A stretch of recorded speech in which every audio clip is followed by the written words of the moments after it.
हाँ तो प्यारे विद्यार्थियों, आज हम जैसा कि लिख रहे हैं, हमने कक्षा 5 से लेकर 10 तक का बेसिक ज्योमेट्रिक गणित देख रहे हैं। तो देखिए, आज का जो वीडियो देख रहे हैं आप, इसको ज़्यादा से ज़्यादा प्रसारित करें, ज़्यादा से ज़्यादा शेयर करें। देखो, शेयर करने के लिए मैं आज तक कभी नहीं बोलता, वैसे अगर बोल रहा हूँ तो इसके पीछे बहुत बड़ा रीज़न है, ध्यान रखिए। तो पहले तो गौर से देखें खुद। अगर आपके छोटे भाई बहन छोटी क्लास में, अगर तीसरी क्लास से भी आप देखें तो छोटी चीज़ें में वो भी बच्चे जान सकते हैं, कोई दिक्कत नहीं है। चौथी, पांचवी, छठी, सातवीं, आठवीं, नौवीं, 10वीं से कोई भी क्लास का विद्यार्थी है, इसको ध्यान से देखें और अपने छोटे भाई बहनों को या अड़ोस पड़ोस में जो भी, उनको भी बताएं। जो बच्चा 10वीं क्लास का है और उसने अगर छठी, सातवीं, आठवीं में कोई अच्छे से ज्ञान नहीं लिया ज्योमेट्री का, तो उसके लिए भी वीडियो इंपॉर्टेंट रहेगा। अगर 9th क्लास का कोई विद्यार्थी है, वो छठी, सातवीं, आठवीं क्लास में कोई कारणवश नहीं पढ़ पाया, नहीं तैयारी कर पाया, तो वो भी अच्छे से देखें।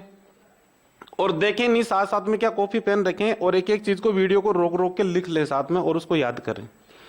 छोटी क्लासों के लिए देखो काफी छुट्टियां हो गई है, बहुत ज्यादा। तो अब कम से कम गणित में जो बेसिक गणित है, मैं 10वीं तक का लूंगा, इसमें मैटर आराम से। बेसिक का ज्योमेट्री का जो भी है, 10वीं तक जो भी ज्योमेट्री में काम आता है, बेसिक गणित, वो सारी मैं धीरे धीरे करके 2, 4, 3 जो भी घंटे लगेंगे, 2-4 वीडियो बना बना के आगे से आगे डालेंगे। आप ध्यान से देखें उसको, और छोटे भाई बहन जो भी अड़ोस पड़ोस में और भी हैं, आप ज्यादा से ज्यादा शेयर करें, बताएं सबको। बहुत ही अच्छी अच्छी चीजें जानने को मिलेंगी। कोई बच्चा कहे कि मैं शुरू की 2-4 परिभाषा बताऊं, कोई सोचे मेरे को तो आती है, वो आती है, लेकिन आगे और क्या बताने वाला हूं वो भी देखना। आप हर शब्द पे गौर करना, आप हर चीज पे गौर करना और इस चीज को अपने जीवन में उतारना। आपकी ज्योमेट्री में कई बच्चे कहते मेरे को परमेय नहीं आती, थ्योरम्स नहीं आती, उसके पीछे का जो रीजन है वो नहीं आने का, वो चीज हम जानेंगे इसमें। देखो, क्योंकि छठी क्लास से बच्चे की कमजोरी रहती है, वो जो नींव एकदम मजबूत हो जाएगी ना बेसिक, तो आपके आगे को ज्योमेट्री में दिक्कत नहीं आने वाली है। तो धीरे धीरे करके हम जानेंगे इस चीज को। तो देखिए, एक बार हम आज ज्योमेट्री ले रहे हैं, फिर ज्योमेट्री पूरी होने के बाद बीजगणित का भी हम तो कुछ देखेंगे, क्योंकि बीजगणित से बच्चों को डर लगता है, बहुत ही सरल चीज होती है, उससे डरते हैं बच्चे। और उसके बाद हम संख्याओं के बारे में भी देखेंगे, संख्याओं के प्रकार जो भी हैं और है वो भी हम जानेंगे आराम से, क्योंकि वो भी संख्या ज्ञान भी छठी क्लास से शुरू हो जाता है। तो देखिए, आज कक्षा 5 से 10 तक का बेसिक गणित का जो ज्योमेट्री का पार्ट है वो ले रहे हैं हम। धीरे धीरे करके 10वीं तक पहुंचेंगे, पहले छठी, सातवीं, आठवीं का एक में चलेगा, धीरे धीरे धीरे धीरे। तो देखिए, ज्योमेट्री में शुरू होती है ज्योमेट्री कहां से? बिंदु से। बिंदु, तो सबसे पहले आता है ज्योमेट्री में बिंदु। और बिंदु के बारे में हम जानते हैं, ऐसी कोई बात नहीं है, लेकिन फिर भी देखिए, समतल में पेन या पेंसिल की नोक को टिकाने से जो आकृति बनती है उसे क्या कहते हैं? बिंदु कहते हैं। पेन या पेंसिल की नोक को टिकाने से जो भी आकृति अपने समतल अपना कॉपी है, पेन है या स्लेट है, जो भी है वो सारा समतल है, प्लेन है। क्योंकि हम सारे काम कर रहे हैं वो समतल में कर रहे हैं, जो लिखने पढ़ने का कर रहे हैं। वैसे 3D होती है, एक त्रिविमीय निर्देशांक ज्यामिति होती है, 3D में होता है, स्पेस होता है, वो अलग चीज है, उसको भी जानेंगे हम बाद में। तो पहले देखिए, बिंदु किसे कहेंगे? पेन या पेंसिल की नोक को टिकाने से जो आकृति बनती है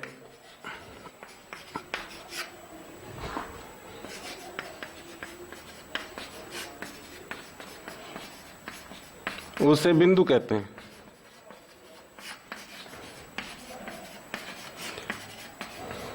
आराम से वीडियो को रोक रोक के लिख लेना चाहिए, ऐसी कोई बात नहीं कि एक साथ में आप लिखें, समझ ले अच्छे से। और मैं लिखता हूं तो वैसे वैसे मैं बोल लूं, वैसे वैसे आप लिख भी सकते हो, या देख के लिख ले, मैं लिख भी रहा हूं लगभग चीजें बोर्ड पर, ऐसी कोई बात नहीं है, घबराने की जरूरत नहीं है।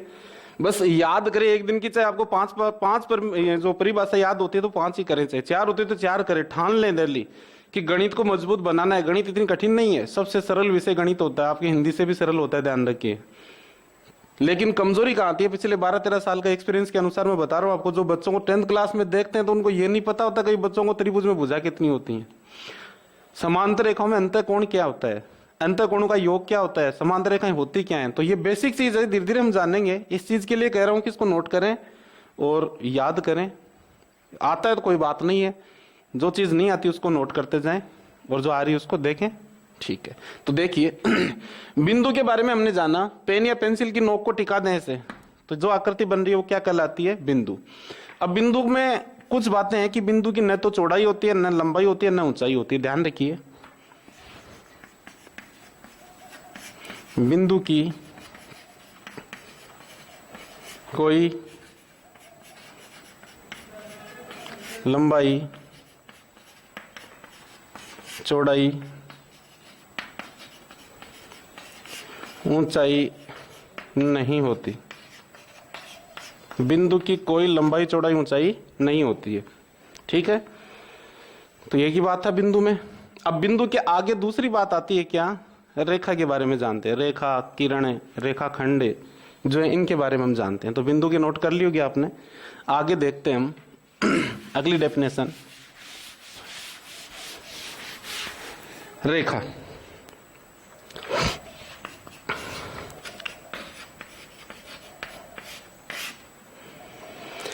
देखिए, जो बिंदु पढ़ा हमने सबसे पहले, तो एक जो बिंदु है ये, इस बिंदु को दोनों तरफ, इस बिंदु को दोनों तरफ अनंत दूरी तक बढ़ाने से जो आकृति बनती है उसे क्या कहते हैं, रेखा। किसी बिंदु को दोनों तरफ अनंत दूरी तक बढ़ाने से जो आकृति बनती है उसे क्या कहेंगे, रेखा कहेंगे। और ध्यान रखिए, एक रेखा पे अनंत बिंदु होते हैं, बहुत सारे बिंदु होते हैं एक रेखा के ऊपर। क्योंकि हमने देखा कि बिंदु के बारे में मैंने बताया कि बिंदु की न तो लंबाई होती है, न चौड़ाई होती है, न ऊंचाई होती है। इसका मतलब हमें किसी भी रेखा पे अगर बात करें, कोई पूछ ले कि एक रेखा पे कितने बिंदु होते हैं, अनंत बिंदु होते हैं। बहुत सारे बिंदु ले सकते हैं एक रेखा के ऊपर, dot dot dot dot dot dot, बहुत सारे अनंत बिंदु होते हैं। ध्यान रखिए, ठीक है। तो रेखा किसे कहेंगे, किसी बिंदु को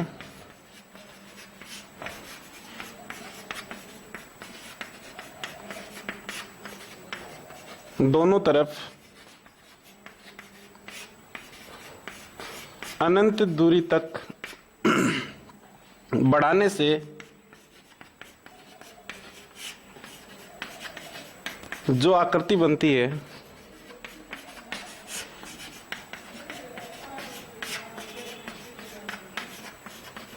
उसे रेखा कहते हैं। इसमें देखिए, वीडियो में मैं धीरे करके 10वीं क्लास की भी इतनी अच्छी अच्छी चीजें आपको बताऊंगा कि आपको जब भी, जिस सर के पास भी आपको जो पढ़ाते हैं उनके पास पढ़ेंगे तो आपको मजा आएगा। वास्तव में ज्योमेट्री पढ़ने में बहुत इंटरेस्ट आने वाला है आगे। चाहे आप किसी विद्यालय में पढ़ते हैं, कहीं भी पढ़ते हैं, कोई बड़ी बात नहीं है। आप किसी से भी जानकारी अगर मिलती है तो उसको ले लेनी चाहिए। और अपने विद्यार्थी में उनको भी ये कहूंगा, अगर कोई चीज कहीं से जानने को मिले तो जान लेना, कोई दिक्कत नहीं है, कोई बुराई नहीं है।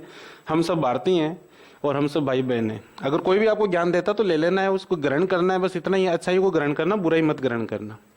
तो देखिए, रेखा क्या है, किसी भी बिंदु को दोनों तरफ अनंत दूरी तक बढ़ाने से जो आकृति बनती है उसे क्या कहते हैं, रेखा कहते हैं। यानी रेखा की लंबाई क्या होती है, पहली बात तो यहां से क्वेश्चन बनता है, रेखा की लंबाई क्या होती है, अनंत होती है। ठीक है। दूसरा क्वेश्चन इससे क्या बनता है कि रेखा पे कितने बिंदु होते हैं, रेखा पे अनंत बिंदु होते हैं, बहुत सारे बिंदु ले सकते हैं एक रेखा के ऊपर। ठीक है, रेखा हो गया। फिर आता है रेखाखंड। रेखाखंड, हम जो आयत, वर्ग, सम चतुर्भुज, समांतर चतुर्भुज जो भी पढ़ते हैं आकृतियां, उन रेखाखंडों से बनी होती है, रेखाओं से नहीं बनी होती, क्योंकि रेखाओं की लंबाई तो अनंत होती है। तो देखिए, रेखाखंड किसे कहते हैं, दो बिंदु, जैसे निश्चित बिंदु ले लिए दो हमने, कोई भी दो बिंदु, इन दो बिंदुओं को मिलाने से जो आकृति बनती है, इन दो बिंदुओं को मिलाने से जो आकृति बनती है उसे क्या कहते हैं, रेखाखंड। यानी रेखाखंड की लंबाई क्या होती है, निश्चित होती है। उसके निश्चित दो बिंदु होते हैं, उन बिंदुओं के बीच में से अनंत बिंदु हो। हालांकि रेखाखंड पे भी बिंदु तो अनंत होते हैं, क्योंकि बिंदु की कोई लंबाई, चौड़ाई, ऊंचाई नहीं होती है। हम देखते हैं इसके ऊपर अनंत बिंदु होते हैं, लेकिन बिंदु, दो बिंदुओं का अगर हम निश्चित कर दें तो वो क्या हो गई, उसकी लंबाई निश्चित हो जाएगी और वो क्या कहलाएगा, रेखाखंड। यानी दो बिंदुओं को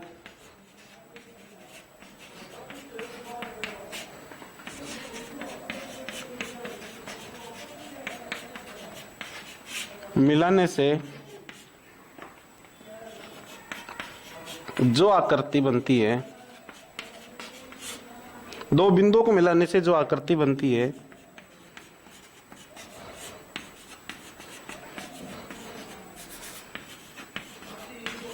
उसे रेखाखंड कहते हैं।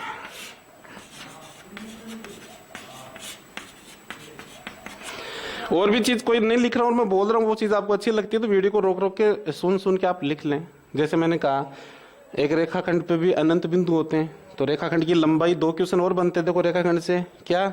रेखाखंड की लंबाई एक तो निश्चित होती है और एक रेखाखंड पे भी अनंत बिंदु होते हैं, बहुत सारे बिंदु होते हैं। अभी रिट में इनमें क्वेश्चन पूछे जाते हैं, कई बार जो कंपटीशन एग्जाम होती है वहां तक पूछे जाते हैं इनके क्वेश्चन, और वहां पे बड़े बड़े टीचर हैं उनके भी गलत हो जाते हैं। तो ध्यान रखना है, छोटी छोटी चीजें जब समझा रहे हैं तो लग रही है सरल है, लेकिन जब पढ़ने बैठते हैं, जब पेपर देने बैठते हैं ना, वहां बल्ले बल्लों के पसीने आते हैं। तो इस चीज को जानने अच्छे से। तो रेखाखंड की बात हुई, रेखा की, रेखा के 2 बिंदु निश्चित नहीं होते, अनंत दूरी तक दोनों तरफ बढ़ती है रेखा जाती है। रेखाखंड के 2 बिंदुओं को अगर निश्चित कर दे, उनको मिलाने से जो आकृति बनती है वो रेखाखंड होता है। इसकी लंबाई अनंत होती है, इसकी लंबाई निश्चित होती है, दोनों पे बिंदु अनंत होते हैं। ठीक है, अगला लेते हैं हम किरण। किरण के बारे में जानते हैं, किरण क्या होती है। तो देखिए बात बिंदु से शुरू हो रही है, ध्यान रखिए। जैसे एक बिंदु है, हमने नाम सुना देखो, सूर्य से किरणें आती हैं, सूर्य की किरण बोलते हैं। क्यों? देखिए जैसे ये बिंदु मान लो सूर्य है, तो किरण क्या होगी, एक ही दिशा में आएगी ऐसे, यानी एक बिंदु को एक ही तरफ अनंत दूरी तक बढ़ाने से जो आकृति बनती है, किसे उसे क्या कहेंगे, किरण कहेंगे। तो बात आती है किरण की।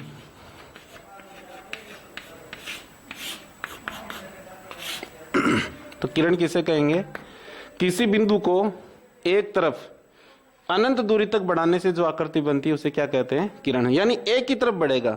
रेखा में हमने क्या देखा, किसी बिंदु को दोनों तरफ बढ़ा सकते हैं, रेखाखंड के दोनों सिरे क्या होते हैं, निश्चित होते हैं, और किरण को एक तरफ, किसी बिंदु को एक तरफ अनंत दूरी तक बढ़ाने से जो आकृति बनती है वो क्या कहलाती है, किरण कहलाती है। ठीक है, अब देखिए किरण भी काम आएगी आगे, बहुत काम की चीज है। तो देखिए यहां से किसी बिंदु को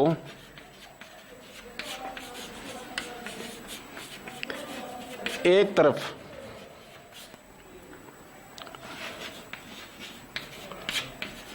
अनंत दूरी तक के बढ़ाने से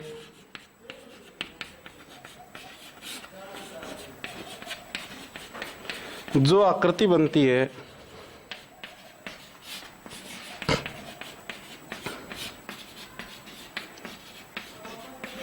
उसे किरण कहते हैं।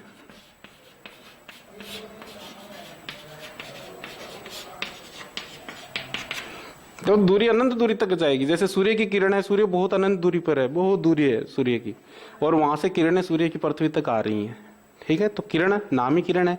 तो किरण एक तरफ अनंत दूरी तक बढ़ाने से जो आकृति बनती है, और याद रख सकते हैं किरण एक तरफ बढ़ती है क्योंकि सूर्य की किरण एक तरफ ही आती है, दूसरी किरण दूसरी तरफ जाएगी, तीसरी तरफ जाएगी। तो बहुत सारी अनंत किरणें हैं, वो अलग अलग अपने रास्ते से जाती हैं। ठीक है, तो देखिए किसी बिंदु को एक तरफ अनंत दूरी तक बढ़ाने से जो आकृति बनती है उसे क्या कहेंगे, किरण कहेंगे।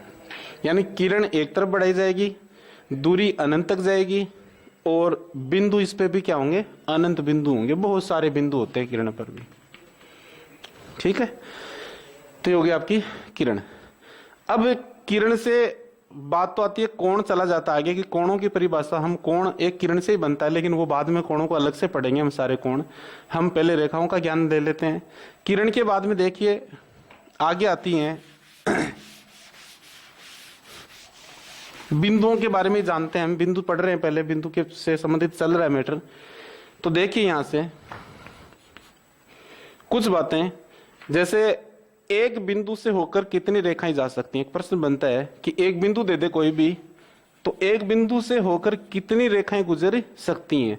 तो देखिए एक बिंदु से ये रेखा गई, इस बिंदु से ऐसे भी रेखा जा सकती है, ये भी रेखा जा सकती है, सॉरी इसके अंदर से ऐसे निकालें, ये भी रेखा है, ये भी है, ये भी है, ये भी है, ये भी, कैसे भी। यानी एक बिंदु से कितनी रेखाएं गुजर सकती हैं, अनंत। एक बिंदु से होकर अनंत रेखाएं गुजर सकती हैं। तो याद रखने की चीजें, छोटी छोटी चीजें बता रहा हूं, तो छठी, सात या आठवीं में तो अक्सर एग्जाम में पूछा भी जाता है क्वेश्चन। तो एक बिंदु से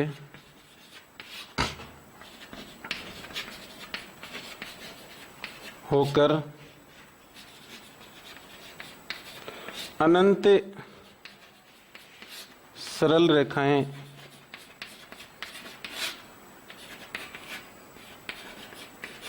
गुजर सकती हैं, यानी एक बिंदु से होकर अनंत सरल रेखाएं गुजर सकती हैं, बहुत सारी गुजार सकते हैं। ठीक है, बहुत सारी, अपनी भाषा में देखें अनंत, बहुत सारी रेखाएं एक बिंदु से जा सकती हैं, जैसे मैंने अभी बताया। अब बात आती है दो बिंदुओं की। ये मैंने एक बिंदु की बात की, कितनी जा सकती हैं? अनंत। ठीक है, दो बिंदुओं से होकर कितनी सरल रेखाएं गुजारी जा सकती हैं? तो दो बिंदुओं से होकर अधिकतम एक ही सरल रेखा गुजर सकती है। ध्यान रखने की बात है, एक बिंदु से तो अनंत गुजर सकती हैं, लेकिन दो बिंदु कर दिए मैंने, जैसे दो बिंदु, इन दोनों बिंदुओं से होकर जानी चाहिए, तो कितनी सरल रेखाएं गुजर सकती हैं? दोनों बिंदुओं से होकर जाए, यानी ऐसी सरल रेखाएं जो इन दोनों बिंदुओं से होकर गुजरे, वो कितनी हो सकती हैं? सिर्फ और सिर्फ एक। ठीक है, तो अगला पॉइंट लेते हैं हम। दो बिंदुओं से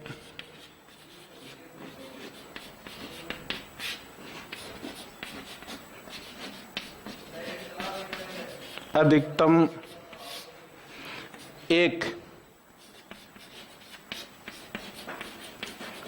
सरल रेखा जा सकती है या गुजर सकती है, यानी दो बिंदुओं से होकर सिर्फ और सिर्फ एक सरल रेखा गुजर सकती है। ठीक है, बात आती है ज्यादा बिंदु तो कितने बिंदुओं से। हालांकि इसमें यह नहीं है कि मैंने कह दिया कि दो बिंदुओं से होकर कितने, तो इसमें और बिंदु नहीं, और भी बिंदु है इस रेखा पे, अनंत बिंदु, ऐसी बात नहीं है। लेकिन प्रश्न जैसे बने कि दो बिंदुओं से होकर कितनी रेखाएं गुजर सकती हैं, तो और बिंदु अगर मान लीजिए इसकी सरेखीय स्थिति में है, एक ही रेखा में, इसी रेखा के ऊपर है, तो वो क्या है? इसी से अंदर से चली जाए, जैसे सरेखीय रसरेखीय भी पढ़ेंगे हम। तो आपको याद रखना है, एक बिंदु से होकर अनंत रेखाएं, दो बिंदुओं से होकर, यानी दो बिंदुओं की बात करें तो दो बिंदुओं से होकर अधिकतम एक सरल रेखा जा सकती है। ठीक है, अब मान लीजिए आपको एक नाम आता है सरेखीय। सरेखीय 10th क्लास में भी आया है कई जगह, कई बच्चे अटक भी जाते हैं कि सरेखीय क्या है, तो देखिए सरेखीय, सरेखीय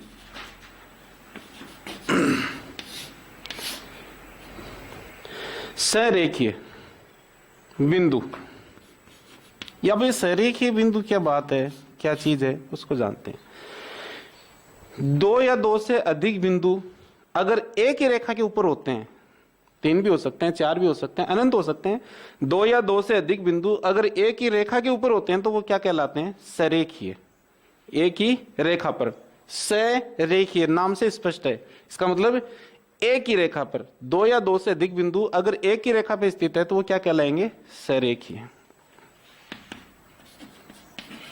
दो या दो से अधिक बिंदु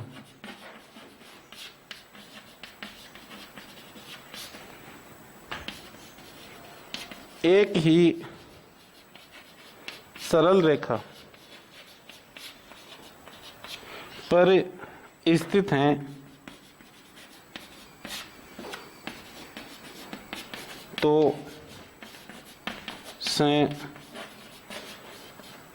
सरेखीय कहलाते हैं।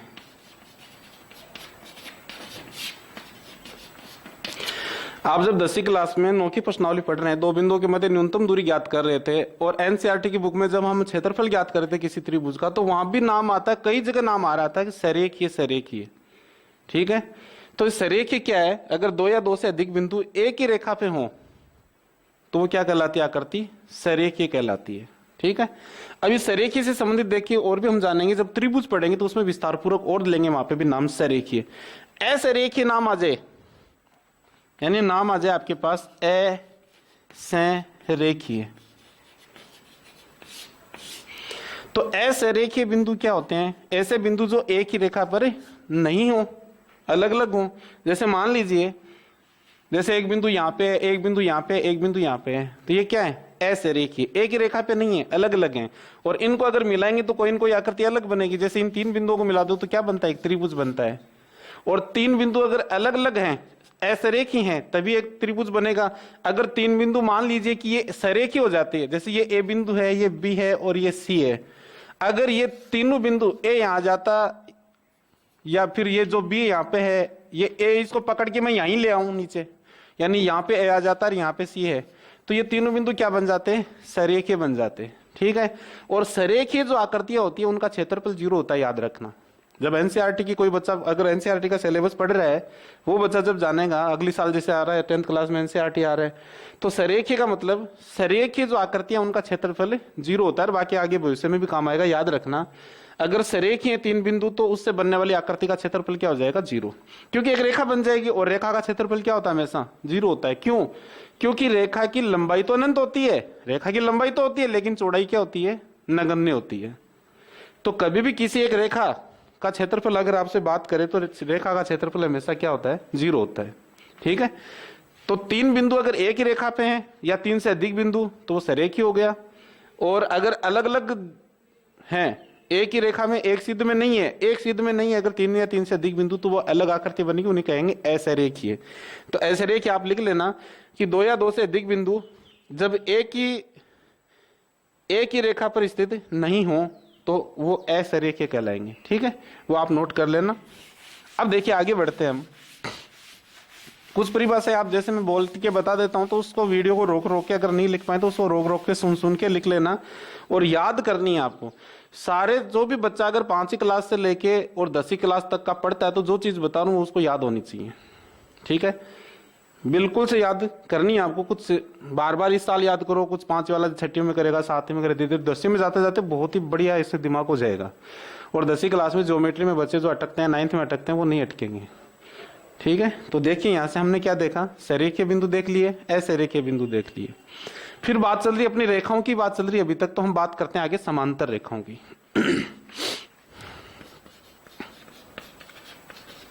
समांतर रेखाएं। अब देखिए समांतर रेखाएं, वैसे 5वीं 6वीं क्लास से शुरू हो जाती है समांतर रेखाएं, अच्छे से ज्ञान होना चाहिए। बाकी 9th 10th में तो इनका बहुत बढ़िया गहन अध्ययन है। तो देखिए मैं पूरा लेवल ले रहा हूँ 10th 9th तक का, इसमें समांतर रेखाओं से संबंधित 10th तक जो भी चीज काम आ रही है इसमें समांतर रेखाओं में, वो सारी नोट कर रहा हूँ। आप आराम से देखें, आराम से लिखें। तो देखिए समांतर रेखाएं 2 या 2 से अधिक रेखाएं, 2 या 2 से अधिक ऐसी रेखाएं जिनके बीच की दूरी प्रत्येक स्थान पर समान रहे, वो क्या कहलाती हैं, समांतर रेखाएं। जैसे मान लीजिए एक रेखा ये चली गई, एक रेखा ये चली गई। 2 या 2 से अधिक ऐसी रेखाएं जिनके बीच की लंबवत जो दूरी है, ये लंबवत दूरी प्रत्येक स्थान पे क्या रहे, समान रहे। जैसे रेल की 2 लाइनों के बीच की दूरी प्रत्येक स्थान पे समान है तो उनको समांतर कह सकते हैं। ठीक है, कहीं भी आगे बढ़ाने पर कितनी भी अनंत दूरी तक आगे बढ़ाओ चाहे, ये आपस में अगर नहीं मिलती हैं, यानी ऐसी रेखाएं जो अनंत दूरी तक आगे बढ़ाने पर आपस में कभी एक दूसरे को नहीं काटें, वो क्या कहलाएंगी, समांतर रेखाएं। और अगर एक दूसरे को काट दें तो वो क्या कहलाएंगी, प्रतिच्छेदी रेखाएं। प्रतिच्छेद, छेदन कर दिया, काट दिया तो वो प्रतिच्छेदी हो जाएंगी। ठीक है, तो समांतर रेखाएं 2 या 2 से अधिक ऐसी रेखाएं जिनके बीच की दूरी, बीच की लंबवत दूरी प्रत्येक स्थान पे समान होती है। 2 या 2 से अधिक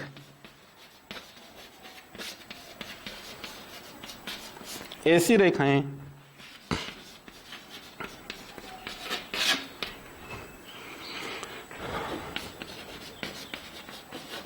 जिनके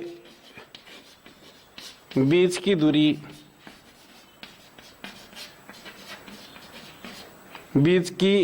लंबवत दूरी लेंगे, ध्यान रखिए बीच की दूरी और लंबवत दूरी, क्योंकि 10th के लेवल की परिभाषा लिखवानी है हमें। तो जिनके बीच की लंबवत दूरी, 2 या 2 से अधिक ऐसी रेखाएं जिनके बीच की लंबवत दूरी प्रत्येक स्थान पे समान रहे, प्रत्येक स्थान पर समान रहे, क्या कहलाती हैं, समांतर रेखाएं होती हैं।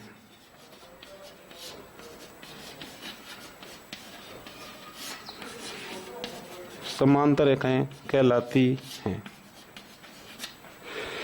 अब इसकी और परिभाषा आप लिखना चाहे तो नीचे और भी लिख सकते हैं कि ऐसी रेखाएं जिनको अनंत दूरी तक आगे बढ़ाया जाए तो आपस में एक दूसरे को कभी नहीं काटें, तो वो समांतर रेखाएं कहलाती हैं। बाकी समांतर रेखाओं की परिभाषा यूक्लिड ने भी दी थी अपने, जैसे 9th क्लास में भी यूक्लिड विभाजन एल्गोरिथम पर में यूक्लिड की एक प्रश्नावली आएगी, 5 मिनट की प्रश्नावली आएगी अभी 9th क्लास में, जस्ट अभी जो एनसीईआरटी की बुक आ रही है उसमें। यूक्लिड जो वैज्ञानिक थे अपने, यूक्लिड जो टीचर थे, उन्होंने क्या सारी परिभाषाओं को एक जगह अपने ग्रंथ में संजोया था, जैसे आप भी लिख रहे हो नोट कर रहे हो वैसे। तो उन्होंने क्या बताया था समांतर रेखाओं के बारे में, तो उनकी भी मैं 5 ही अवधारणा जो थी, लास्ट 5 अवधारणा दी थी उन्होंने, तो 4 तो अलग थी, 5 ही अवधारणा यूक्लिड की जो 5 ही अवधारणा थी उसमें उन्होंने क्या किया था, एक समांतर रेखाओं के बारे में ही कुछ बताया था। जो अपना नाम एक एलिमेंट्स नाम का ग्रंथ लिखा था उन्होंने, उस ग्रंथ में क्या किया था, जो समांतर रेखाओं की 5 ही अवधारणा में बखान किया था। शुरू की जो अवधारणा थी उनमें बिंदु, रेखा, आयत, वर्ग इनके बारे में बताया, और 5 ही जो अवधारणा थी मेन समांतर रेखाओं के बारे में ही थी। तो वो क्या कहा, उन्होंने क्या कहा कि 2 रेखाओं, हाँ देखिए सुनिए, कि 2 रेखाओं को जब एक तिर्यक रेखा आके काटती है, 2 रेखाओं को जब एक तिर्यक रेखा आके काटती है, तो उस तिर्यक रेखा के एक ही तरफ बने, उस तिर्यक रेखा के द्वारा एक ही तरफ बने अंतः कोणों का योग अगर 180 डिग्री है तो वो दोनों रेखाएं समांतर होंगी। यूक्लिड की 5 ही उदाहरण बोल रहा हूं मैं, और वो भी अच्छी है, याद रखनी है इसको भी, कि जब 2 रेखाओं को एक तिर्यक रेखा आके काटे, तो इस तिर्यक रेखा के द्वारा एक ही तरफ बने अंतः कोणों का योग अगर 180 डिग्री है, यानी इन दोनों का योग मिला दें तो अगर 180 डिग्री है, दोनों प्लस करें, ये प्लस ये जोड़ने पर अगर 180 डिग्री हो जाता है तो वो दोनों रेखाएं क्या होंगी, समांतर होंगी। और अगर ये योग 180 डिग्री नहीं अंतः कोणों का तो वो रेखाएं समांतर नहीं होंगी, वो प्रतिच्छेदी रेखाएं होंगी। तो प्रतिच्छेदी रेखाओं की और समांतर रेखाओं की परिभाषा एक ही जगह लिखी उन्होंने। जब भी 2 रेखाओं को एक तिर्यक रेखा आके काटे और उस तिर्यक रेखा के द्वारा बने अंतः कोणों का योग अगर 180 डिग्री है तो वो रेखाएं समांतर होंगी, और अगर योग 180 डिग्री नहीं है तो वो रेखाएं समांतर नहीं होंगी। एक बात और बताई थी उन्होंने, यदि जैसे मान लीजिए ऐसे कोई रेखाएं जा रही हैं, ऐसे तिर्यक रेखा काटी इनको आके, मैं रेखाओं का नाम बोल रहा हूं तो दोनों तरफ जाएंगी। अब देखिए इनको एक तिर्यक रेखा ने आके काट दिया, तो जिस साइड से योग 180 से कम है उधर आगे बढ़ाने पर वो रेखाएं क्या होंगी, आपस में काट देंगी। यानी अगर योग 180 डिग्री है तो वो समांतर होंगी, कभी नहीं काटेंगी, ठीक है। अगर योग 180 से मान लो इधर से कम है तो ये रेखाएं पास में रहेंगी, इसका मतलब आगे बढ़ाने पर धीरे धीरे पास में आती आती वो आपस में एक दूसरे को क्या कर देंगी, ऐसे धीरे धीरे आगे जाते जाते जाते जाते देखो ऐसे सीधी आप स्केल से लाइनें खींचेंगे सीधी, तो ऐसे करके वो आगे जाके काट देंगे एक दूसरे को, ठीक है। और जिस साइड से योग 180 से ज्यादा है उधर से वो रेखाओं के बीच की दूरी आगे बढ़ाने पर क्या होगी, धीरे धीरे बढ़ती जाएगी। यानी इसको आगे बढ़ाएंगे तो इनके बीच की दूरी क्या होगी, आगे तक बढ़ती ही जाएगी इनके बीच की दूरी। ये यूक्लिड ने कहा था 5 उदाहरण में। तो कोई बात अच्छी लगे और मैं नहीं लिखवा रहा हूं तो उसको वीडियो को रोक रोक के सुन के आप लिख लें, ठीक है। तो ये 9th क्लास में बताई ये परिभाषा यूक्लिड जी ने, बाकी ये परिभाषा भी याद कर लेना, कोई दिक्कत नहीं है। अब देखिए समांतर रेखाएं, तो बात होगी समांतर रेखाओं की। अब समांतर रेखाओं में याद रखना हमेशा, जब भी 2 समांतर रेखाओं को एक तिर्यक रेखा के काटती है तो उसके द्वारा बने अंतः कोणों का योग हमेशा 180 डिग्री होता है। क्वेश्चन बनता है, यहां से ध्यान रखिए, 10th क्लास तक के बच्चे अटक जाते हैं फिर भूल जाएंगे। जब 2 समांतर रेखाओं को एक तिर्यक रेखा के काटे तो उस तिर्यक रेखा के द्वारा बने अंतः कोणों का योग क्या होगा, हमेशा 180 डिग्री। यानी जो अंतः कोण बन रहे हैं समांतर रेखाओं के मध्य, अंतः कोण, इनका जो योग होगा वो होगा कितना, 180 डिग्री होगा, ध्यान रखना। 2 समांतर रेखाओं के मध्य बने अंतः कोणों का योग क्या होगा, 180 डिग्री, ठीक है। अब देखिए समांतर रेखाओं में और भी हम जानेंगे विस्तार से। तो देखिए यहां से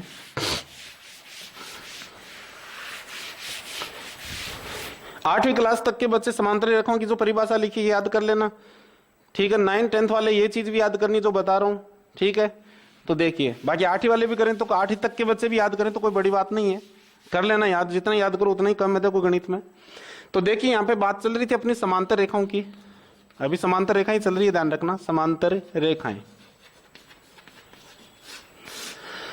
तो देखिए 2 समांतर रेखाओं को जैसे दो समांतर रेखाएं हैं ये, इन समांतर रेखाओं को एक तिर्यक रेखा के काट रही है इस प्रकार से, ठीक है। और ये तिर्यक रेखा क्या कर रही है, जैसे यहाँ पे एक कोण बना रही है, कोण 2, ये कोण नंबर 3, 4, ये 5 नंबर, 6 नंबर, 7 नंबर और 8 नंबर, कोणों का नाम दे दिया मैंने, ठीक है। ये रेखा है मान लीजिए ए बी, या एल रेखा है और ये एम है, और जो रेखा एल है वो समांतर है किसके, एम के। ये दोनों रेखाएं क्या है, समांतर है, ये कह रखा है मैं, ठीक है। अब देखिए अगर ये रेखाएं दोनों समांतर है तो ध्यान रखना यहाँ पे कोण कौन कौन से बनने वाले हैं। एक तो अंतः कोण बनेंगे, ठीक है, एक बाह्य कोण बनेंगे,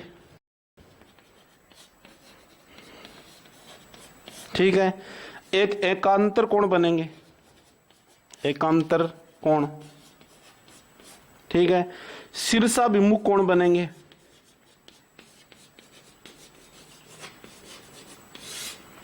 शीर्षाभिमुख कोण, ठीक है, और संगत कोण बनेंगे। कौन से, संगत कोण।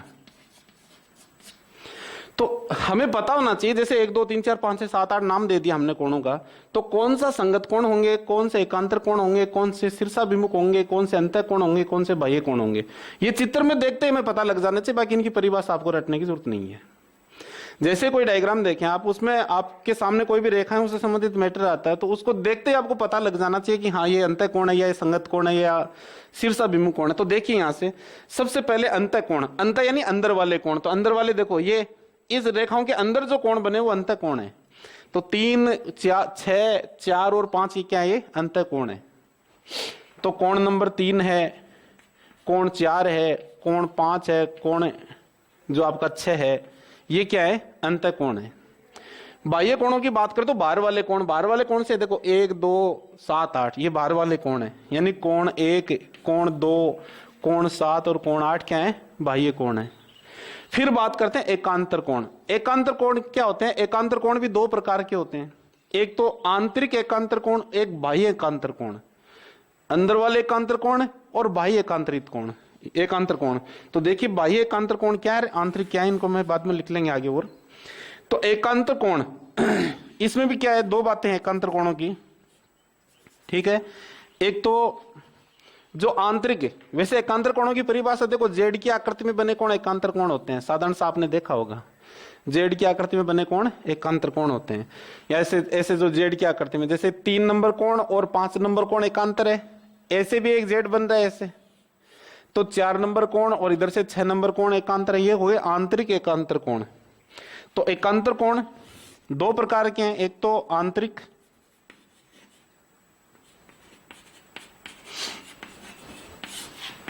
एकांतर कोण।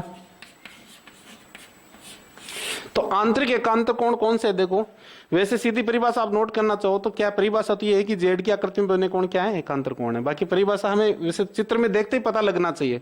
तो देखिए यहां से एकांतर कोणों की बात हो रही है, तो जैसे तीसरा कोण है वो 5वें के एकांतर है, कोण 3 और कोण 5 एकांतर है, और एकांतर कोण हमेशा बराबर होते हैं, याद रखना एकांतर कोण क्या होते हैं, हमेशा बराबर होते हैं। जब परमेय करेंगे हम तो वहां पे काम आएगी हमारे कि 2 कोणों को मैंने बराबर लिख दिया, इसका कारण क्या होगा, एकांतर कोण। वहां आपको देखते ही पता लगना चाहिए कि 2 समांतर रेखाएं दे रखी हैं, एकांतर कोण हमेशा समांतर रेखाओं के मध्य बनते, याद रखिए ये बात भी अच्छे से दिमाग में बैठा लेना। तो एक तो आंतरिक एकांतर कोण, जैसे तीसरा है वो 5वें के बराबर हो गया और चौथा है वो 6ठे के बराबर। तो कोण 4 है वो बराबर होगा किसके, कोण 6 के। ये हो गए आंतरिक एकांतर कोण। एक होते हैं बाह्य एकांतर कोण।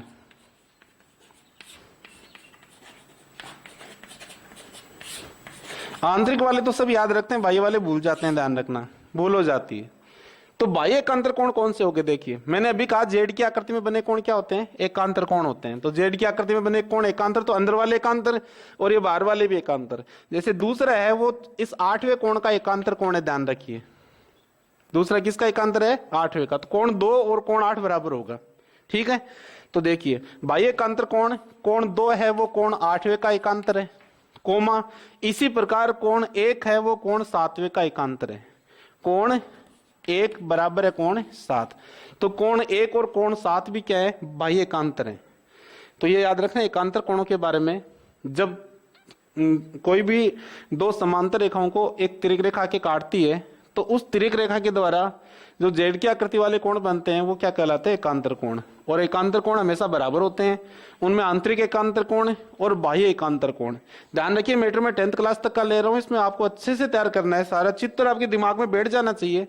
अगर आप याद इसमें वीडियो के साथ साथ नहीं नोट कर पा रहे हो तो वीडियो को रोक ले बीच में और रोक रोक के नोट कर ले।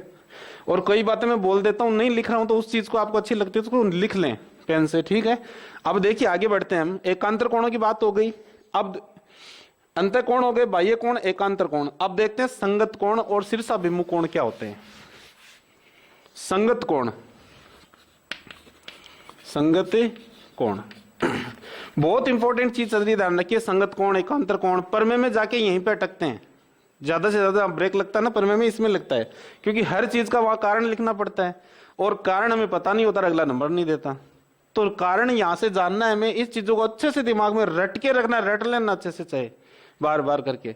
तो देखिए संगत कोणों में क्या हो गया, संगत कोण जैसे ये 2 नंबर कोण है वो 6 का संगत है, याद रखिए, चित्र में याद रखना अच्छे से।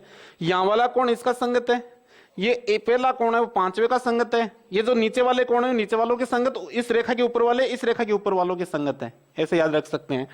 तो संगत कोण जैसे कोण 2 है वो कोण 6 का संगत है, संगत कोण भी हमेशा बराबर होते हैं, ठीक है। कोण 2 कोण 6 का संगत हो गया, कोण 1 है वो कोण 5 का संगत हो जाएगा, ठीक है। यानी इसके ऊपर वाले इस रेखा के ऊपर वालों की संगत, इस रेखा के नीचे वाले इस रेखा के नीचे वालों की संगत, अर्थात कोण 3 है वो कोण 7 का संगत, कोण 4 है वो कोण 8 का संगत। तो इस प्रकार से संगत कोण बन गए। चित्र में याद रखना है, जैसे 2 6 का संगत है, 2 कहां लिखा है 6 कहां लिखा है, ऐसी स्थिति अगर कहीं प्रमेय में बनती है हमारे पास तो हम उसको संगत कहेंगे, ठीक है। जैसे अभी 10वीं क्लास में 11वीं प्रश्नावली आती है आपके प्रमेय में, कई जगह संगत कोण एकांतर कोणों की बात होती है, बहुत जगह होती है, तो ये चीज हमें याद रखनी है। और 9th क्लास के विद्यार्थी हालांकि पढ़ चुके हैं लेकिन नहीं आता है, नहीं याद किया किसी कारणवश, तो आप याद कर लें, ठीक है। 6ठी 7वीं वाले भी याद करें इस चीज को। तो देखिए संगत कोणों की बात हो गई। अब आती है शीर्षाभिमुख कोण, शीर्षाभिमुख कोण। तो देखिए शीर्षाभिमुख कोण क्या है क्या नहीं है। जब 2 रेखाएं आपस में एक दूसरे को ऐसे प्रतिच्छेद करती हैं, जब 2 रेखाएं काटती हैं एक दूसरे को, तो जो आमने सामने वाले कोण बनते हैं, ये कोण जैसे इसका क्या है शीर्षाभिमुख है और ये कोण इसका शीर्षाभिमुख है, और शीर्षाभिमुख कोण भी क्या होते हैं आपस में बराबर होते हैं, ठीक है। शीर्षाभिमुख यानी आमने सामने वाले कोण। तो देखिए शीर्षाभिमुख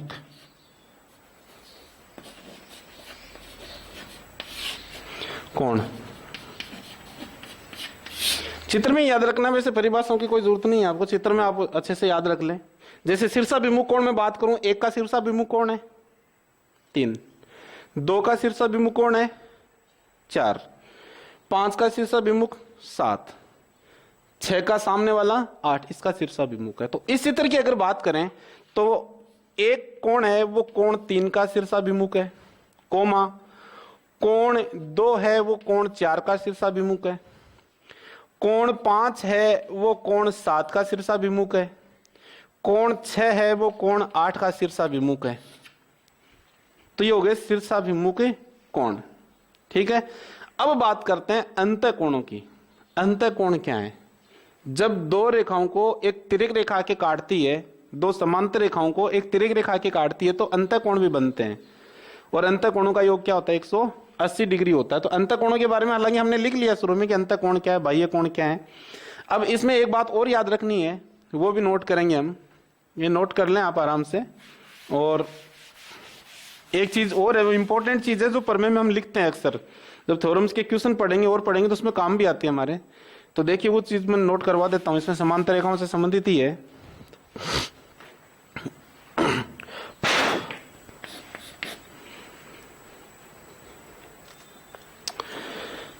दो समांतर रेखाओं को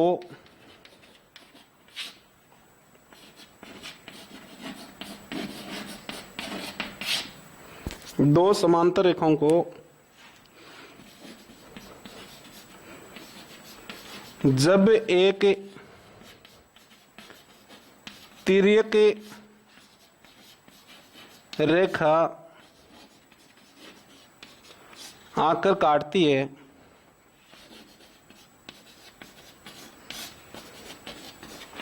तो इसके द्वारा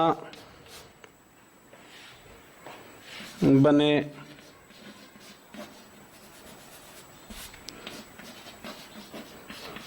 तिर्यक रेखा के एक ही ओर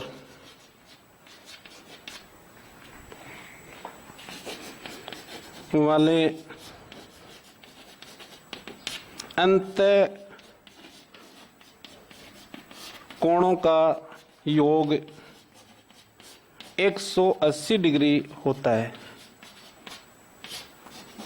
या मैं दूसरी भाषा ये कहूं कि इस तिर्यक रेखा के एक ही तरफ बने कोण संपूरक होते हैं। तो अब संपूरक क्या होते हैं? तो संपूरक, पूरक, ये हम कोणों के बारे में जब जानेंगे उस पर विस्तार से देखेंगे। संपूरक, कोण, पूरक, अभी हम रेखाओं के बारे में पढ़ रहे हैं, ठीक है। तो फिलहाल आप 180 डिग्री जानते हैं, ये लिखें। बाद में संपूरक में इस 180 डिग्री को हम संपूरक नाम दे देंगे बाद में धीरे धीरे आगे बढ़ के। तो देखिए जब दो समांतर रेखाओं को एक तिर्यक रेखा आके काटती है, इस तिर्यक रेखा के एक ही तरफ वाले कोण जो है उनका योग हमेशा क्या होगा? 180 डिग्री। जैसे इस चित्र की बात करें तो इसमें कोण नंबर 4 और कोण नंबर 5 का योग 180 डिग्री होगा हमेशा। और इसी प्रकार कोण 3 और कोण 6 का योग भी क्या होगा? 180 डिग्री होगा, ठीक है। तो ये बात थी दो समांतर रेखाओं की। अगर कोई रेखा समांतर नहीं है तो वो निश्चित रूप से क्या होंगी? प्रतिच्छेदी रेखाएं। यानी दो रेखाओं को जब आगे बढ़ाने पर एक दूसरे को काटती हैं, या दो रेखाओं के बीच की लंबवत दूरी हर स्थान पर, प्रत्येक स्थान पर समान नहीं है, तो वो क्या कहलाएंगी? प्रतिच्छेदी रेखाएं। तो ये परिभाषा आप खुद नोट कर लेना। फिर आती है लंबवत रेखाएं।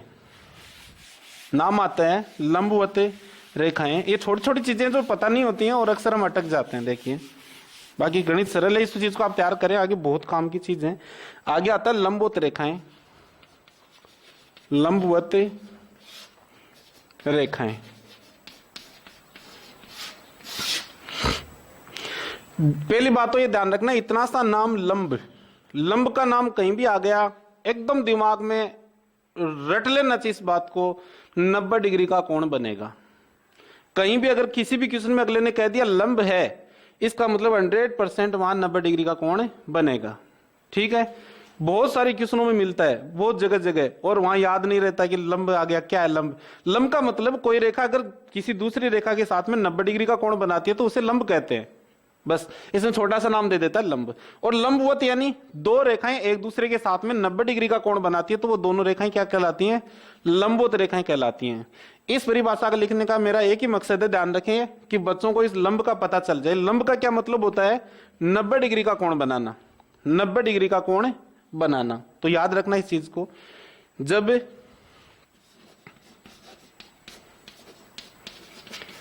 दो रेखाएं, मैं दो रेखाएं लिखवा रहा हूं, दो से अधिक भी हो सकती हैं, कोई जरूरी नहीं है दो ही रेखा हो। बाकी हम एक बार परिभाषा बनाने के लिए दो रेखाएं लिख रहे हैं, कोई दिक्कत नहीं है। जब दो रेखाएं एक दूसरे के साथ 90 डिग्री का कोण बनाती हैं, 90 डिग्री का कोण बनाती हैं, तो उन्हें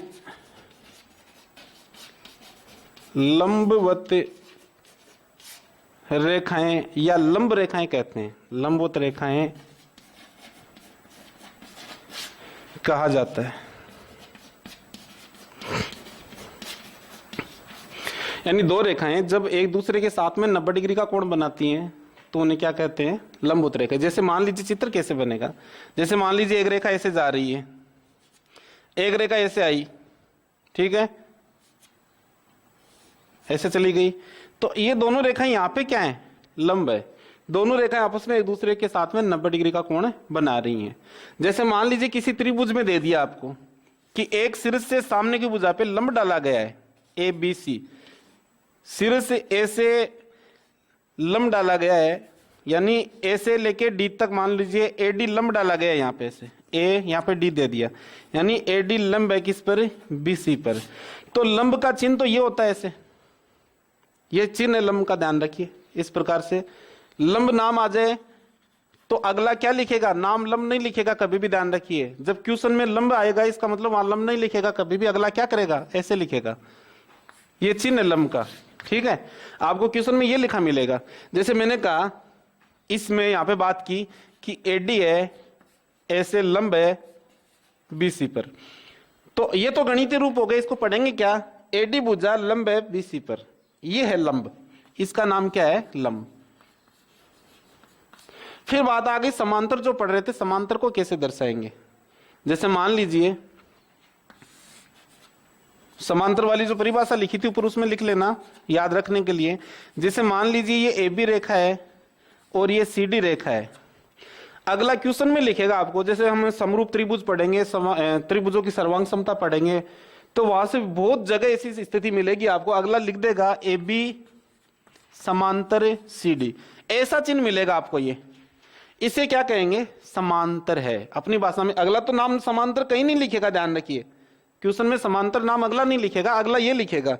तो हमें देख के पहचानना है अगला क्या कहना चाहता है हमें, ए बी समांतर सी डी। बच्चों को पता ही नहीं रहता है, अगले ने ऐसे लिख दिया कि ए बी समांतर सी डी, इसका मतलब क्या है, इसका मतलब है समांतर। क्या पढ़ेंगे इसको, समांतर पढ़ेंगे, याद रखिए। तो कहीं भी ऐसी स्थिति मिले उसको हम पढ़ेंगे समांतर। ये चिन्ह है समांतर का, ठीक है, याद रखना इस चीज को। लंब का चिन्ह ये है, समांतर का चिन्ह, ये दो चीजें यहां से निकल के आई अपने सामने, बहुत ही अच्छी चीज है, इनको याद रखिए। लंब, एक नाम आया लंब का, लंब का मतलब है लंब हमेशा 90 डिग्री का कोण बनाएगा, ठीक है। हमेशा कहीं भी क्वेश्चन में लंब आ गया मतलब 100% 90 डिग्री का कोण बनेगा, ठीक है। अब देखिए 90 डिग्री के कोण का दूसरा नाम भी है, क्या है, मन में सोचो देखें, क्या कहेंगे 90 डिग्री के कोण को, समकोण।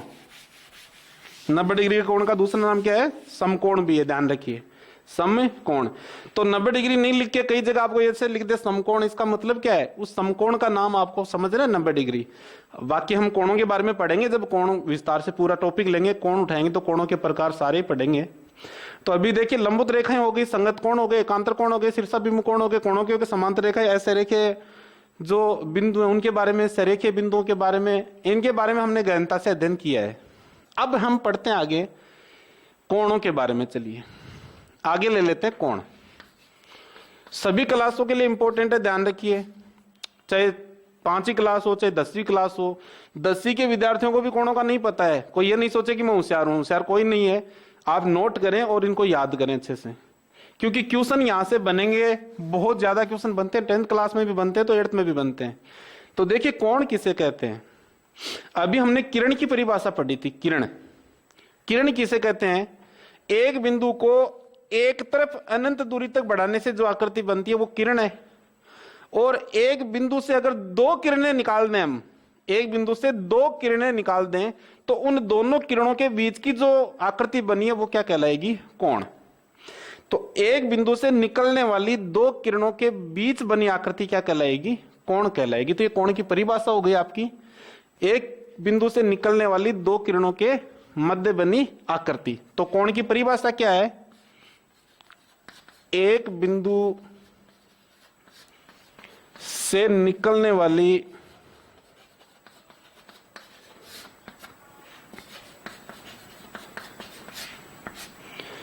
दो किरणों के मध्य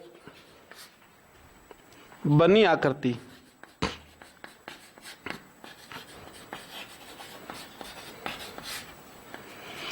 हाँ, एक बिंदु से निकलने वाली 2 किरणों के मध्य बनी आकृति कोण कहलाती है, कोण कहलाती है। चित्र मैंने बना दिया, ऊपर चित्र भी बना लें, परिभाषा भी लिख लें और याद करें इसको।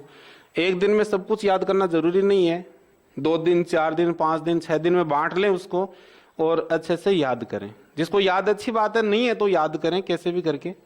तो एक बिंदु से निकलने वाली 2 किरणों के मध्य बनी आकृति क्या कहलाएगी, आपकी कोण कहलाएगी। तो ये कोण की परिभाषा हो गई। अब हम पढ़ेंगे कोणों के प्रकार, कोण कितने प्रकार के होते हैं, उन कोणों के प्रकारों के बारे में जानेंगे। तो ये नोट कर लेना, ऐसे साथ साथ नोट नहीं कर पा रहे तो वीडियो को थोड़ा रोक लेना और इस वीडियो को ज्यादा से ज्यादा शेयर करने की कोशिश करना। ध्यान रखना, मैंने आज तक नहीं कहा आपको शेयर करने के लिए। कोई भी 9th क्लास का बच्चा या 10th क्लास का बच्चा कोई भी देख रहा है तो अपने छोटे भाई बहनों को, कोई भी रिश्तेदारी में और में जो भी पढ़ रहे हैं आपको पता है तो शेयर करें उनको। 8th क्लास में, 6ठी क्लास में जो भी हैं सबको शेयर करें और ज्यादा से ज्यादा बताएं कि इसको नोट कर लें और याद कर लें। तो हम पढ़ेंगे अब कोणों के प्रकार। कोणों के प्रकार, ठीक है। पहला है, क्या है पहला? न्यून कोण। कोणों के प्रकार में पहला आता है न्यून कोण। बाद में देखो जब त्रिभुज आएगा तो उसमें न्यून कोण त्रिभुज, द्विकोण त्रिभुज इनके नाम से आ जाएगा वो भी। तो न्यून कोण क्या है? तो ध्यान रखिए, न्यून कोण 0 डिग्री से बड़ा और 90 डिग्री से छोटा कोण क्या कहलाता है? न्यून कोण। 0 डिग्री से बड़ा तथा 90 डिग्री से छोटा कोण। 0 डिग्री से बड़ा तथा 90 डिग्री से छोटा कोण न्यून कोण कहलाता है।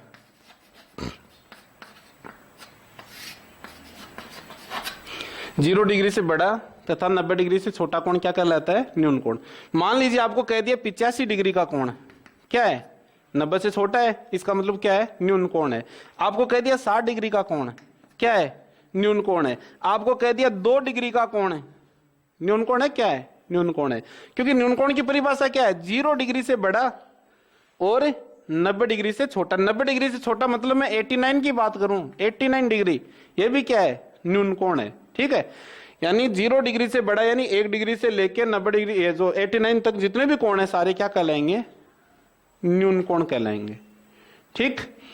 आगे आता है 90 से छोटे तक आ गए। अब अगर 90 हो गया तो क्या कहलाएगा? तो 90 वाला क्या कहलाएगा? समकोण। तो दूसरा आ गया समकोण त्रिभुज, सॉरी समकोण त्रिभुज बाद में पढ़ेंगे, समकोण ही पढ़ रहे हैं अभी। तो समकोण क्या हो गया? 90 डिग्री के कोण को समकोण कहते हैं। और त्रिभुज का नाम आ गया तो त्रिभुज में क्या होता है?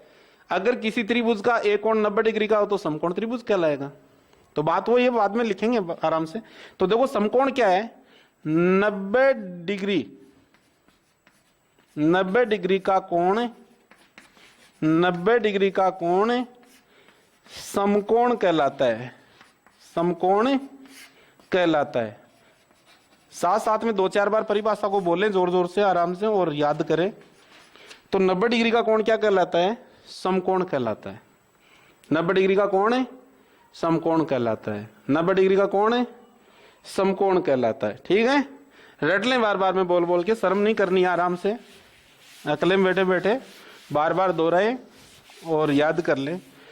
अब 90 तक पहुंच के 90 से अधिक हो गया तो क्या हो गया? तो आगे आता है अधिक कोण। अधिक कोण, अधिक कोण क्या होता है? 90 डिग्री से बड़ा और 180 डिग्री से छोटा। तो अधिक कोण में आ गया 90 डिग्री से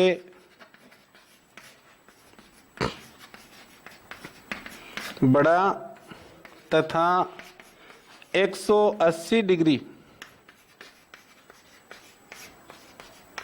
से छोटा कोण।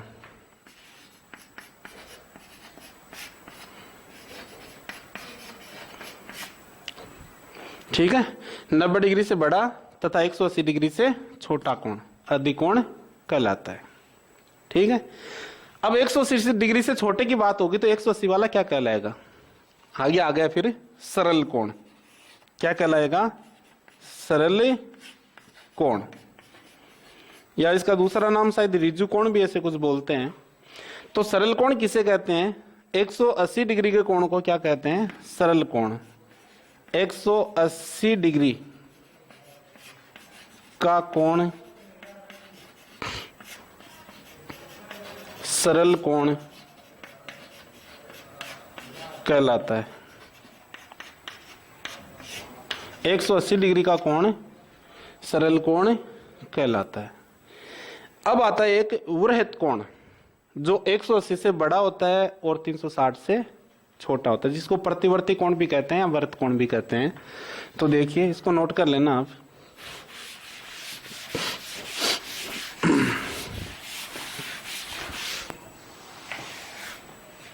तो आगे आता है प्रतिवर्ती कोण या वृत्त कोण। किसे कहेंगे? 180 डिग्री से बड़ा और 360 डिग्री से छोटा कोण क्या कहलाएगा? प्रतिवर्ती कोण या वृत्त कोण।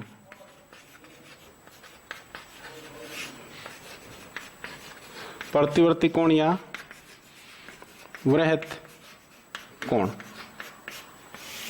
किसे कहेंगे? 180 डिग्री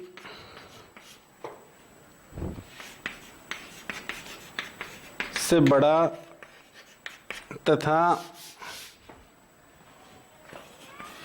360 डिग्री से छोटा कोण। ठीक है, अब देखिए अगर 360 डिग्री का कोण हो गया तो उसे क्या कहेंगे? 360 डिग्री कोण को क्या कहेंगे? पूर्ण कोण या संपूर्ण कोण। तो अगला आ गया संपूर्ण कोण, या इसका दूसरा नाम है पूर्ण कोण।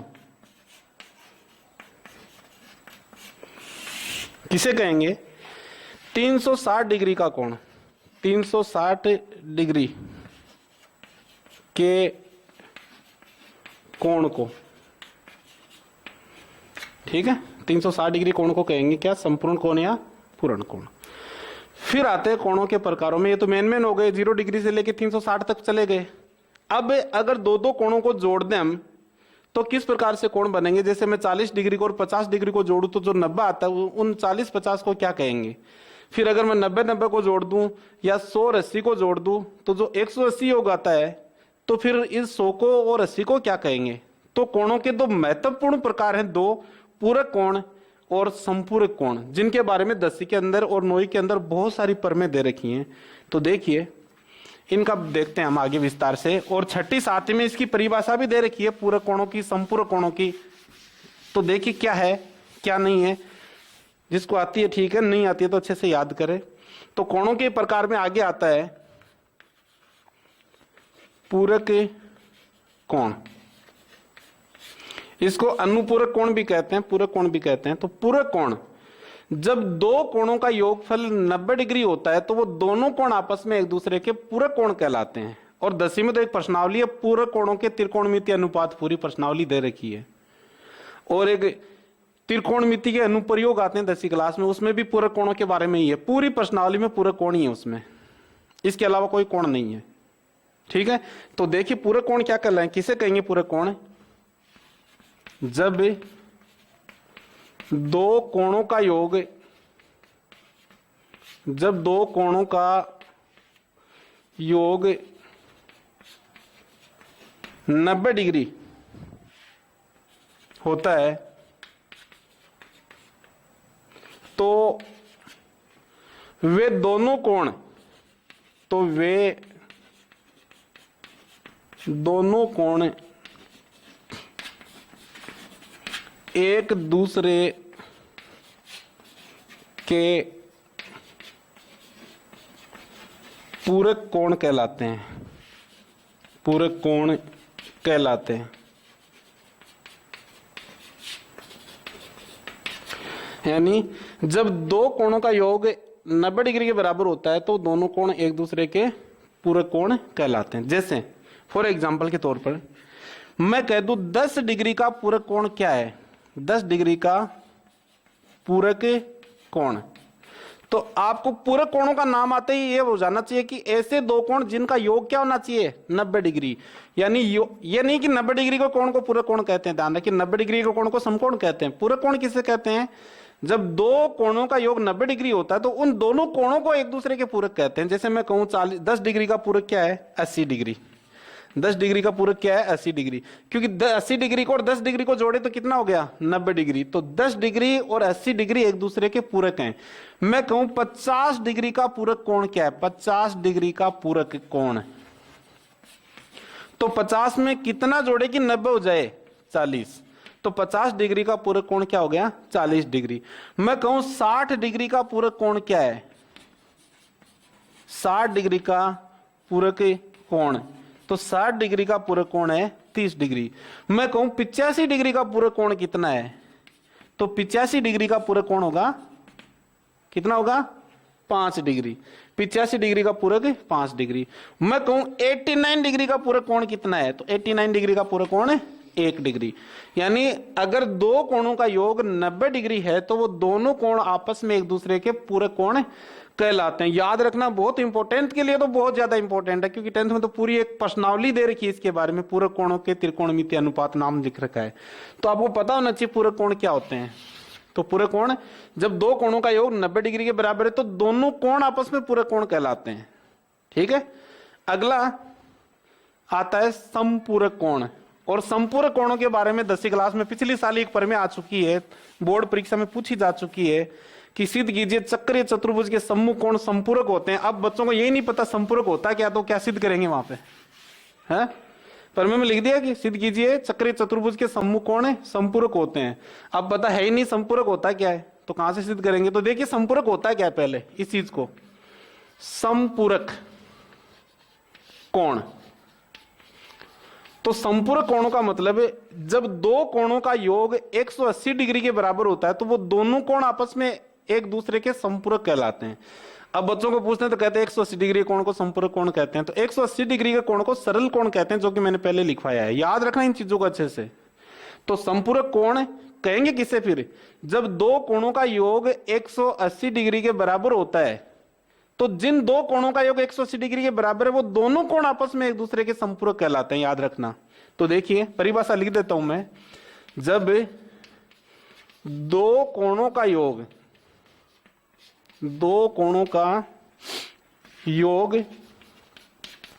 180 डिग्री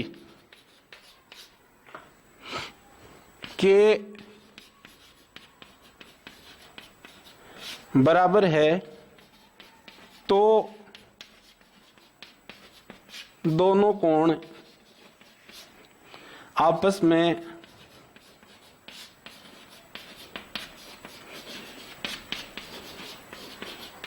एक दूसरे के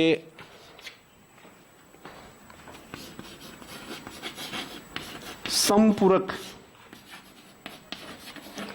कोण होते हैं।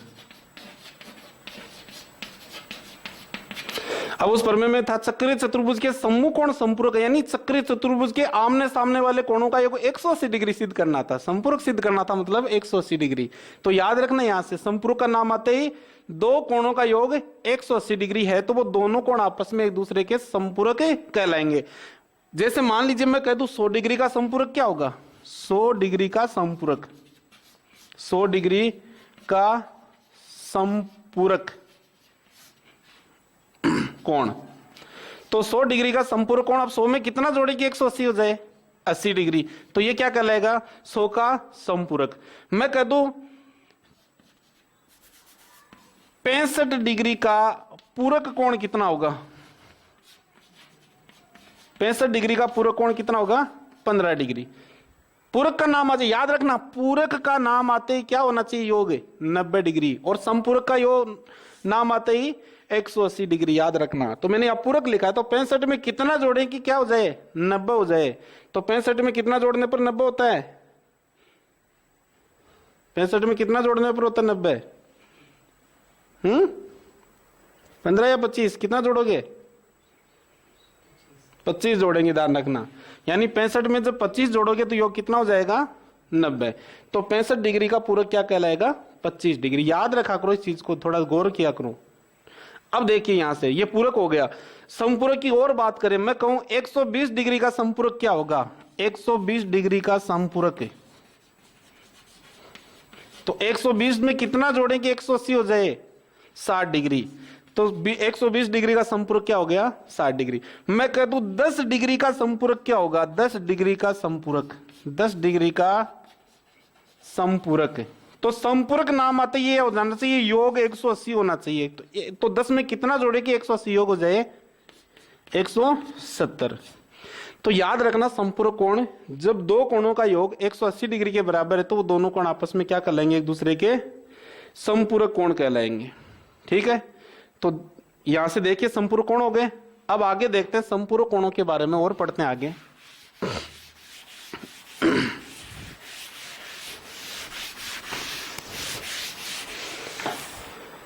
हे सियाराम, हे सियाराम, हे सियाराम।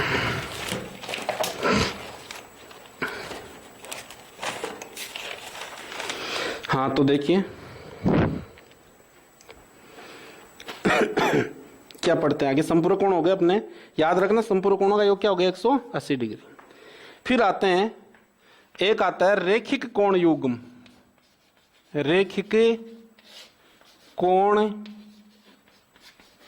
युग्म याद रखना, बहुत इंपॉर्टेंट है, पर में काम आता है। रेखिक कोण युग्म क्या होता है, जब दो कोणों का योग एक ही रेखा पर बनने वाले सभी कोणों का योग 180 डिग्री होता है, रेखिक कोण युग्म कहलाता है। देखिए जैसी है, देखिए जैसे ये एक रेखा है, इसके ऊपर ये कोण बन गया, ये कोण और ये कोण, इन दोनों का योग क्या होगा, 180 डिग्री।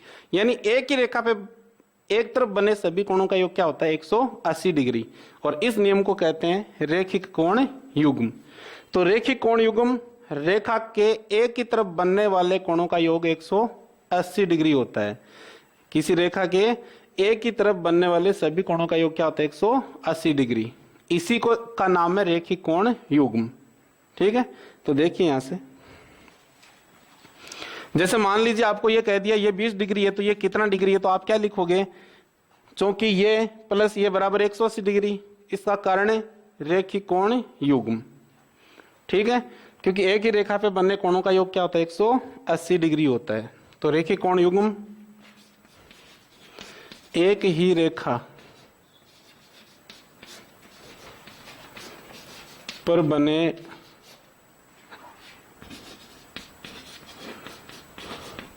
कोणों का योग 180 डिग्री हो, 180 डिग्री होता है। ये लिख लो, हो क्या। तो एक ही रेखा पे बने जो भी कोण है उनका योग क्या होगा, 180 डिग्री। मान लीजिए और भी कोण ऐसे और रेखा जा रही है, तो भी इनको सबको जोड़ेंगे तो कितना बनेगा, 180 डिग्री बनेगा। तो याद रखना रेखिक कोण युग्म, एक ही रेखा पे बनने कोणों का योग क्या होता है, 180 डिग्री होता है। ठीक है।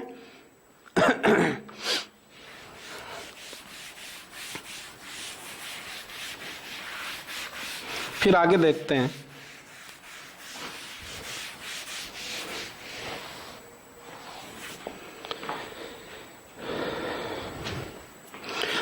आसन कोण। आसन कोण, एक परिभाषा और देख लेते हैं लास्ट, आसन कोण। आसन कोण क्या होते हैं, देखो चित्र में समझना। आसन कोण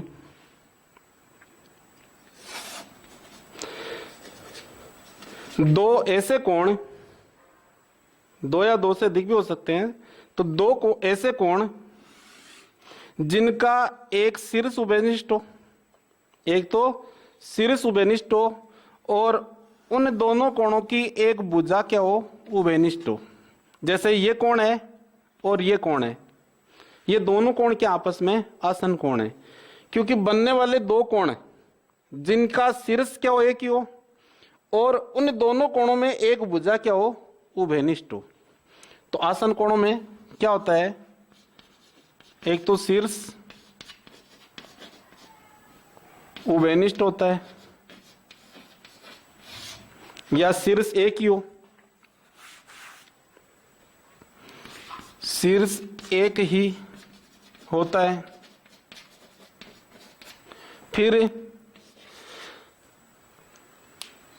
एक भुजा उभयनिष्ठ होती है, एक भुजा उभयनिष्ठ होती है। उभयनिष्ठ का मतलब जानते होंगे, उभयनिष्ठ का मतलब दोनों कोणों को बनाने में काम आए। ऐसी भुजा जो दोनों कोणों के निर्माण में काम आ रही है वो उभयनिष्ठ हो गई। देखो ये जो भुजा है, ये इस कोण को बनाने में भी काम आ रही है और इस कोण को बनाने में भी काम आ रही है, तो ये भुजा क्या कहलाएगी, उभयनिष्ठ भुजा कहलाएगी। ठीक है। ये उभयनिष्ठ भुजा बहुत काम आती है, ध्यान रखिए। जब सर्वांग समता सिद्ध करेंगे त्रिभुजों की, उसमें उभयनिष्ठ उभयनिष्ठ आएगा। तो उभयनिष्ठ भुजा का मतलब क्या हो गया? ऐसी भुजा जो दोनों कोणों को बनाने में काम आए, ठीक है, या दोनों आकृतियों में क्या हो, कॉमन हो, तो वो क्या कहलाती है? उभयनिष्ठ भुजा कहलाती है। तो आसन कोणों में क्या हो गया? जैसे एक तो भुजा उभयनिष्ठ होती है और एक शीर्ष एक ही होता है। जैसे मान लीजिए ऐसे कह दिया मैंने,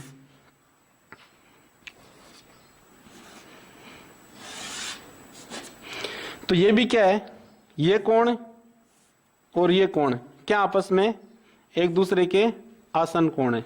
क्योंकि आसन कोणों में दो शर्तें पूरी होनी चाहिए, शीर्ष एक ही होना चाहिए और उन दोनों कोणों को बनाने के लिए एक भुजा उभयनिष्ठ होनी चाहिए। तो वो उभयनिष्ठ भुजा क्या कहलाती है? वो क्या कहलाते हैं? ऐसे कोण आसन कोण कहलाते हैं। तो देखिए आज हमने कोणों के बारे में अध्ययन कर लिया, रेखाओं के बारे में, बिंदु के बारे में, समांतर रेखाओं के बारे में काफी कुछ अध्ययन किया है। अब अगला टॉपिक जो आएगा वो आएगा अपना त्रिभुज का। त्रिभुजों के बारे में विस्तार पूर्वक अध्ययन करेंगे। उसके बाद चतुर्भुज, पंचभुज, षष्ठभुज जो भी हैं उनके बारे में विस्तार से अध्ययन करेंगे, जो कि 6ठी, 7वीं, 8वीं, 9वीं, 10वीं सब क्लासों में लगता है। तो आज इतना ही इस वीडियो में। इससे आगे वाला देखेंगे त्रिभुज का, जो अगला वीडियो हम बहुत ही जल्दी डाल देंगे। ठीक है, ओके, ठीक है।